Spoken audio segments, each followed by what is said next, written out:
Hi, I'm Bob Brown, the news director with Chippewa Valley Community Television. Today we're debuting a brand new program in which we're going to be featuring the culinary talents and exploits of some of your neighbors here in Eau Claire and the surrounding area. Our first episode is featuring Cheryl Thiede. Cheryl is a native of Watertown. She's been living in Eau Claire since her college days. We won't get into how long ago those were. When she's not busy cooking fabulous food, she is the Senior Director for the AIDS Resource Center of Wisconsin. Cheryl, what do you got for us today? Today I'm going to make a chocolate chunk cheesecake, which sounds fancy. It'll have a nice frosting on the top, but it's also very simple to make, so very easy to accomplish in your home kitchen. All right. Cheryl is particularly, she makes fabulous foods of all kinds, but she's particularly noted for her desserts. So this will be a good thing to start with. Show us how it's done. All right. So we're going to start with the crust, which this is one of my favorite crusts, and it's a whole Oreo crust. So we're not just using the crumbs of the Oreos, we're using the whole Oreo, which gives it nice moisture and texture for your crust. And these days it's difficult to find Oreo crumbs boxed in the grocery store, so this is a simple, easy way to make the crust. So I'm going to start with microwaving the butter. I thought even I could do that. This is the simple part. So this is unsalted butter, and the reason we use unsalted butter in baking is that it helps you decrease the salt content and brings out the other flavors with minimal salt and sodium. Okay. So while that's going, I have 30 Oreos, and I'm using both chocolate-filled Oreos, which you can now get, and regular Oreos, and I have 30 of them, and they're going to go right in the food processor.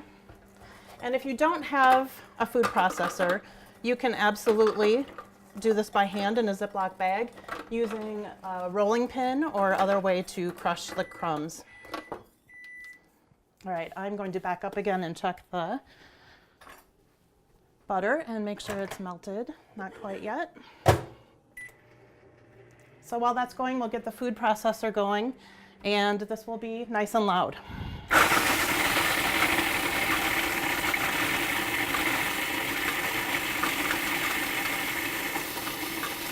It doesn't take too long.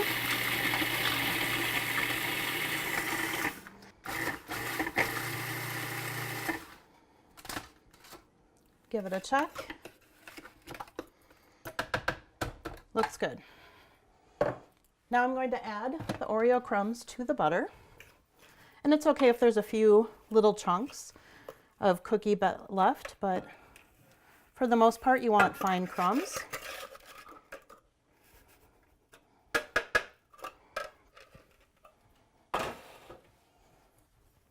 And then you're just going to give it a nice stir and make sure all of the crumbs get moistened. And again, this is one of my favorite crusts because it is very rich.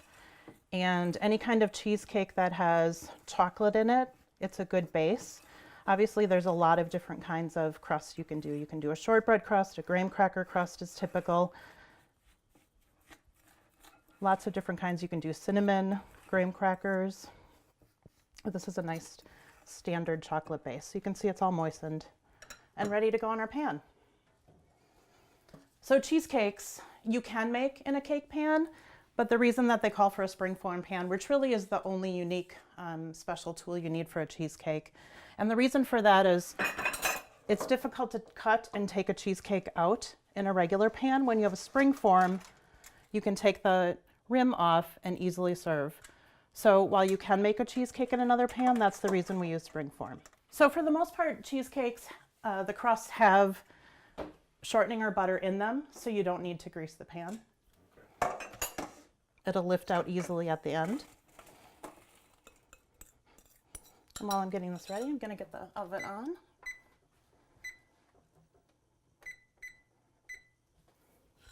You have a little bit of professional experience working for your sister, correct? That is right. My sister was a chef at a local restaurant down in Oliva for a few years, and she hired me to be her baker. And so for a year and a half, I actually was a professional baker in a restaurant. But I am self-taught. I never had any formal training. It's all just from teaching myself in the kitchen. So what I'm doing now is making a short layer of crust around the edge that will help hold the filling in. and then just patting everything down.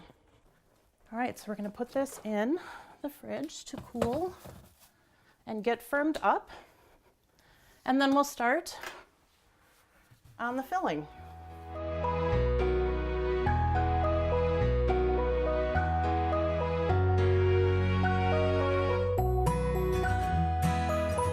All right, so next we're going to prepare the filling, and I am going to use a stand mixer, but it's not required. You absolutely can use a hand mixer for this, or with really strong arms, you could mix it by hand.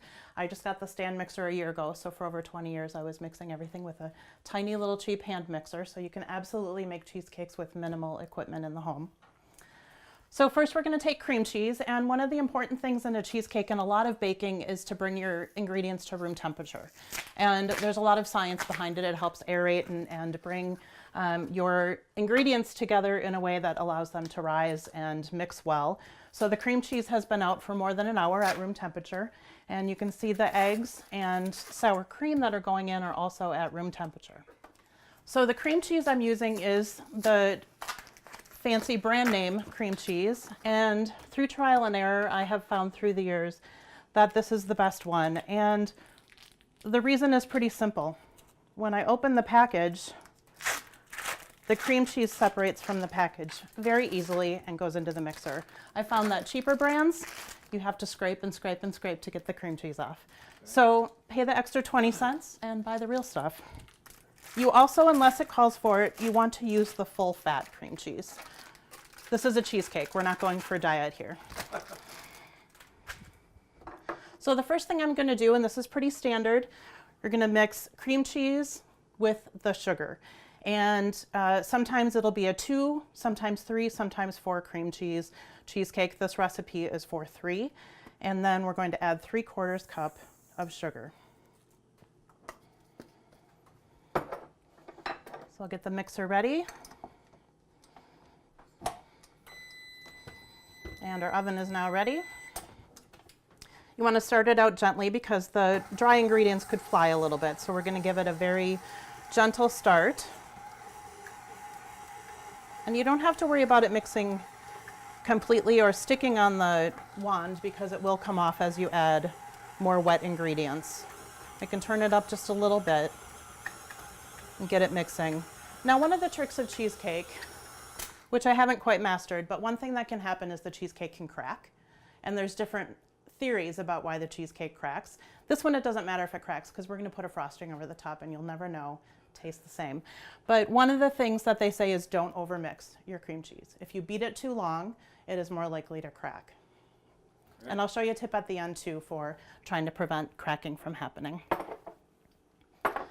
So our next step is adding the eggs, and eggs help the cheesecake to rise. And I'm going to add the egg while I'm mixing, and we add the egg one at a time. If you're not confident about shells breaking, you could crack them ahead of time into a bowl. After 25 years of baking, I'm pretty confident that I can keep the shell out. And we're going to make sure that we get all the egg white in there as well to help it rise. And then you want a spatula along the way to help you scrape down the sides of the bowl and get everything mixed in completely. So I'm going to turn it up just a little. So this is a standard cheesecake. It's going to have cream cheese, it's going to have sugar and eggs, and then other things can go in it. In this one, it has some sour cream. Sometimes there'll be some ricotta cheese in your cheesecake, and sometimes some whipping cream. Just different recipes call for different flavor adds. And then this one, we're also going to be adding chocolate chunks to it. Obviously, there's millions of kinds of cheesecake and flavors. Different things that can go in. I was telling Bob earlier, I think I've probably made over 100, maybe even more types of cheesecake in my life. Any horror stories where you tried some new ingredient and it turned out to be a terrible decision? I have, my horror story is that one time at the restaurant, I made the whole cheesecake, had it in the oven, and realized I never added the eggs. And I didn't know what that meant, except it probably wasn't going to rise. So I quick Googled what it means if you don't add eggs to a cheesecake, and it turns out that the flavor is similar, you just have a flatter cheesecake. So my sister, the chef, and I brainstormed, and we made a parfait out of it instead of serving it as a cheesecake. So that's my best horror story, and it's not too bad. It took a little creativity, but we were able to use it. So you say you make many different flavors. Do you have a personal favorite? This is definitely one of my favorites. This is a recipe that's really pretty simple and easy to make. It doesn't have a lot of ingredients. It tastes amazing. The frosting over the top brings it up a level, and it's a recipe that was given to me by my dear friend Jane, and so it has some sentimental meaning. People love to share recipes with me and ask me to make things, and so this is a favorite for that reason. All right, next up, we're almost mixed here, and I'm going to add the sour cream right into the batter. And you can see along the way I am trying to turn the mixer off when I am not by it. I don't want it to overbeat. Again, I'm trying to prevent the cracking issue, which can happen.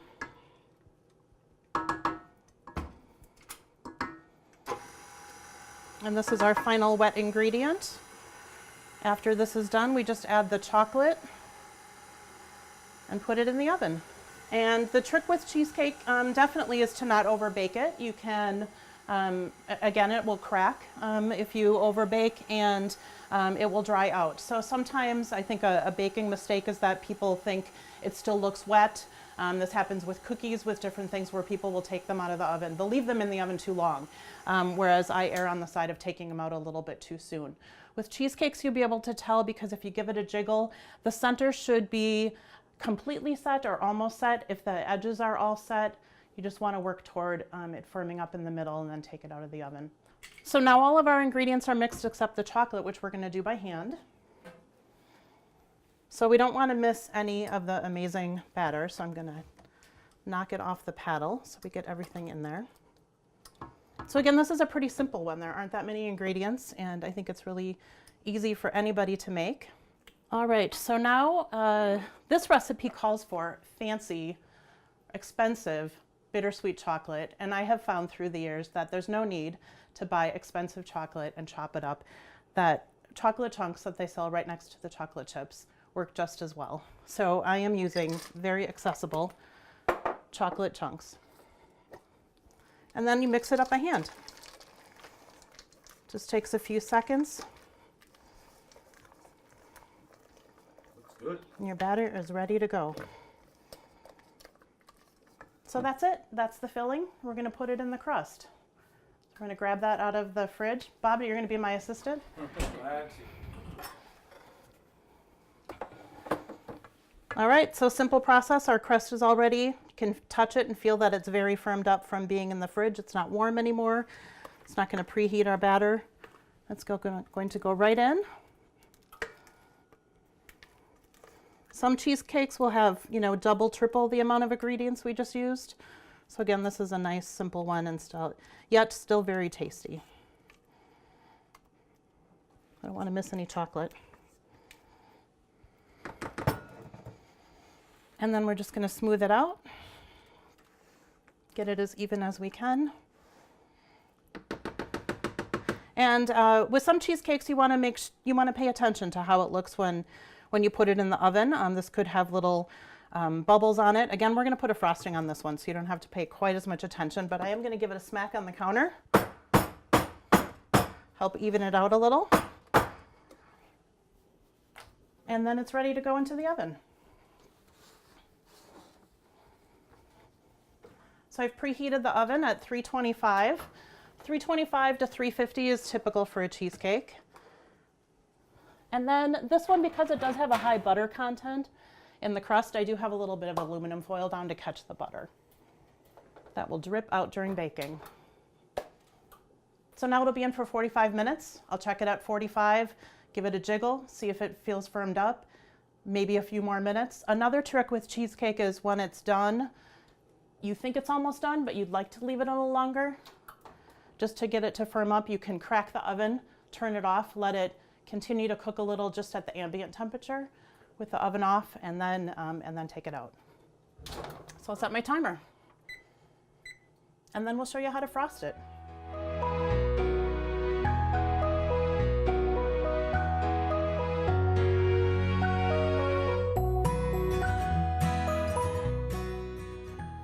So let's check the cheesecake. It's been in for about 45, 50 minutes. And we're gonna give it a jiggle. It's mainly firmed up, and it'll keep firming up while we cool it on the counter. So we'll take it out, and then I'm gonna show you my #1 trick for preventing cracking of a cheesecake.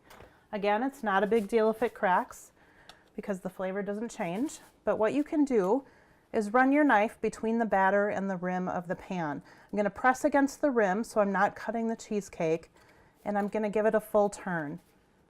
This releases the batter from the pan, and as it cools, it's less likely to crack because the pan won't pull the cheesecake apart. So all the way around, and then we'll let it cool on the counter and then put it in the fridge to cool before we frost it.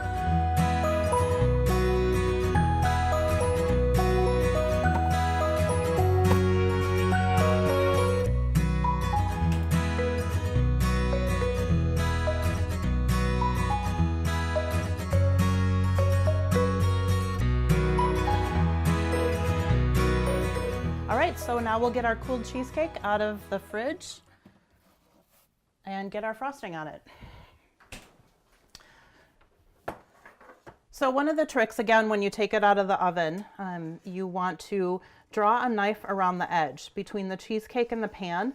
This will prevent it from sticking to the edges, and as it cools, it could pull apart and crack wide open. So this one has some small cracks, not a big deal. We're gonna fill those in with chocolate to make it even better. But when it first comes out, again, you're gonna run your knife all the way around the edge to separate it. And then the pan rim comes off real easily with a little flip of the lever. So this is going to have a simple frosting. We're going to use the same part of the same bag of chocolate chunks that went into the batter and some heavy whipping cream. So we're going to do this on the stovetop. You can also do it on the microwave, in the microwave, where we're going to be old school. And we're going to warm up the whipping cream until it comes to a simmer. How long have you been making cheesecakes? I've been making cheesecakes for about 20 years, and again, self-taught. Just experimented with different recipes, and now I get requests for different ones to make and try new flavors all of the time. I'm going to make a tiramisu cheesecake for a party in a couple of weeks. Now this cheesecake you make cheesecakes for nonprofit groups in Eau Claire, in the local area, to help raise funds and things like that? I do. I often bake and sell them not for money, but for charity. So, for example, I work for the AIDS Resource Center of Wisconsin, and one of our big fundraisers is AIDS Walk. And so I will make desserts and sell them to people for charity. Part of this cheesecake I'm actually going to sell for Feed My People Food Bank. All right, so it's coming to a simmer. It's warmed up, not boiling, and now I'm going to add my chocolate. Again, you can use fancy chocolate. I'm just using a bag of chocolate chunks, and this is a ½ cup, and it's going to melt pretty quickly. You want to stir constantly, or pretty constantly, otherwise your chocolate could clump together and burn. And again, you can do this in the microwave. Just check it very frequently to make sure that you don't overcook it. This is a really simple, easy frosting. It firms up not to a hard point, but to a nice spreadable firm point. And you could definitely put this on a cake or on bars. You could just eat it right out of the saucepan, not while it's boiling. Let it cool a little. The other trick with this frosting is you don't want to walk away and let it after you've turned the heat off, because it will firm up pretty quickly. So once it's melted into the right consistency, I'm going to pour it right on the cheesecake and then let it firm up on the cheesecake. So I know you're famous for your desserts, but you cook whole meals and everything. Do you prefer dessert making to making entrees and things like that? So here's I would say a little known fact, but I don't think it's little known. I love cooking and baking equally, but I am not a sweet eater. So the reason that I am famous, I think, for the desserts is because I love to make them, but I don't eat them, so they all get shared. Whereas my cooking, I enjoy, and I like to eat the proceeds of my cooking. So that doesn't get shared, and people don't know me for my cooking as well. So you can see the frosting is almost smooth. I've taken it off the heat, and now I'm just working out the last of the chunks. So now I'm just going to continue to stir it off the heat just for a few minutes to cool it a little bit so it doesn't go on simmering hot onto the cheesecake. Now if I let it too long, it would start to firm up in the pan. So now I've worked some of the heat out by stirring and letting it release, and I'm ready to put it on my cheesecake. If it falls over the side a little bit, that's okay too. Can't get too much on there.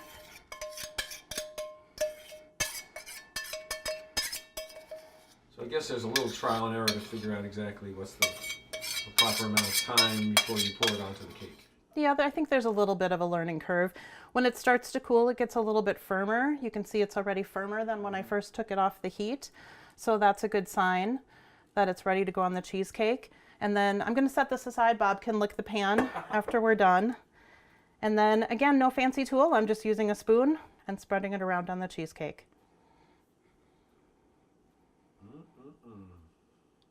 And again, you don't have to be precise. You can let it drip down the side. It's going to go over there. That's absolutely fine. More cheesecake for the slice. More chocolate.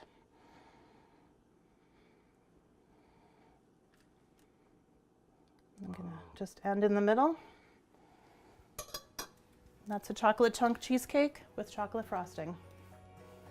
Cheryl Thiede, you are a magician. Thank you for sharing that with our audience today. We hope to have you back to do more. All right. Thank you. Thanks, Bob.